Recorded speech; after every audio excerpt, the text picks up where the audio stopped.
let's get into the show. I want to start off with the mess that Manchester United is, the Ten Hag excuses that have come out, not from Ten Hag. This is not going to be an anti-Ten Hag thing in any sense, shape or form, but it's the excuses that Manchester United have delivered that I find, remarkable, in the sense of, how can you be basically saying that injuries and transfers haven't gone to plan. I find it incredible. So let's hit some of these quotes. Grumpy Bridge says, Dan, not grumpy at all. In a really happy, good mood, actually. I had a great night last night. Off to watch a bit of football today. Local, absolutely fantastic. I might even do a watch along tonight for the fight, and I might even do a draft, an EAFC draft this afternoon. So no, I'm in a good mood. Not too many games, too many burgers for Casemiro. I like the title. Stop making excuses, says Rory. Rory, can I just say, you have made contributions in the past, but I will give you a final warning. I don't take that on board for Luke Shaw, and I don't take it on for Casemiro. In fact, I don't take it on for any footballer being called fat. It's 2023, mate. It's childish, it's silly, and you wouldn't say it to his face because he'd knock you spark out. So, in fact, he'd probably 2-foot your face. And take a red card happily for it. So, calling people fat on a live chat in 2023, grow the fuck up. Seriously, it's just, it doesn't add anything to the conversation. Rory doesn't rate Casemiro. Well done. Why don't you get your hipsters on TikTok to do some clips of his game last night where he didn't pick up the runner or he played a bad pass? As of sold, I wouldn't shit on one of them TikTok compilations because I can do a compilation of a match with Kevin De Bruyne where he was man of the match and make him look shit because I've got 90 minutes to find a few bad passes or, a little bit of a jog when he could have been sprinting. You are being manipulated, Rory. All these little hipsters and their little compilations, they are taking the piss. You may as well follow the Pied Piper and jump off a cliff. You are being manipulated. Use your own mind and realise that anybody can clip anybody up. Anyone can find a stat that makes anyone look shit or great. And United fans are brilliant at it. So just be very wary of that. Anyway, let's talk about what John Murtagh and... I'm going to start off with John Murtagh. Now, this is coming from the fan forum. God knows when this happened. The quotes came out yesterday. So John Murtagh and Richard Arnold have spoken to the Manchester United fan forum, of which I'm not a massive fan of anyway. It only includes match-going fans, season ticket holders and representatives from match-going fans, which for me is great. Obviously, that's the life of the club. Paying ticket Manchester United fans home and away, they are the life of the club. But they are a very small percentage of the club. They don't involve people externally. They don't involve people from around the globe who have similar, better, or just as good opinions. So I'm not a massive fan of the fan forum and how Man United run it. I think it's dated, archaic, and exclusive. I've said that before. However, I don't know when this fan forum's taken place. Sometimes the notes from the fan forum don't even get released for 2 or 3 weeks after the actual meeting, which is just incredible. Absolutely incredible. They're worse than the PGMOL.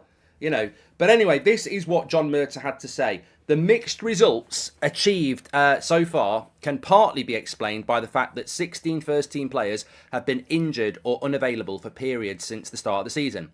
That represents 2/3 of the strength and means that Erik ten Hag hasn't been able to choose his best 11 once this season. Fortunately, some injured players are starting to return, which should make a difference.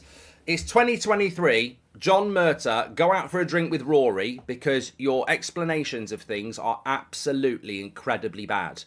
You are sat there talking to fans on a forum saying that injuries are the problem for Manchester United's poor form this season. I find that absolutely incredible. I'm nearly breaking up here. I'm not, my throat's a bit sore. I find that absolutely incredible that our director of football is sat talking to fans and saying, we're having a bad season because of injuries. And guess what? It gets better than this. United are apparently searching for reasons why they're picking up so many injuries.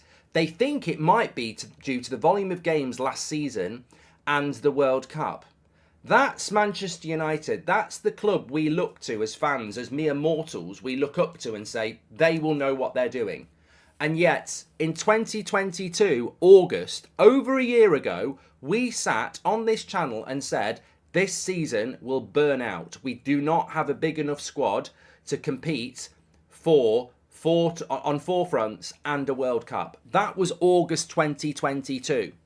We are now in a situation where it is October 2023, over a year later, and the director of football and the club are looking into why we have an injury crisis. And yet every United fan with a brain over a year ago was saying, we don't have a squad to get through last season. It will kill them. And lo and behold, it has killed them. And now players like Casemiro, like Bruno Fernandes, like Marcus Rashford, like Martinez, like Varane, and others are either getting injured, Luke Shaw, are either getting injured or are out of form and look knackered. What a surprise. And this is now being delivered as an excuse, where we as fans are meant to go, wow, you can't blame the club. You can't blame Man United for this. It's a shock. Nobody saw it coming that we would have an injury crisis and our players would be running on empty. I mean, it's absolutely incredible that they even need to put, a brief out to journalists that they're looking into why they're getting so many injuries. I mean, it was bloody inevitable. It's absolutely inevitable. And I don't really, I don't buy into the excuse, is what I'm saying. I think it's incredible, unbelievable, and scary that the director of football there is now pointing to injuries for the bad start to the season. And I agree, it's a factor in why we've had a bad start to the season. However, the style of play is crap. The chemistry is crap. But it was absolutely inevitable that we were going to struggle with injury and fatigue after such a short summer, after such a relentless season last year. And the fact that United think that they've invented the wheel by going, we're looking into why we're getting so many injuries, and we think it might be to do with a hard season last year and the World Cup being in the middle of the season. No shit, Sherlock. Absolutely incredible that they're comfortable with the director of football of Manchester United actually speaking those words publicly and being quoted publicly on something that everybody knew over a year ago.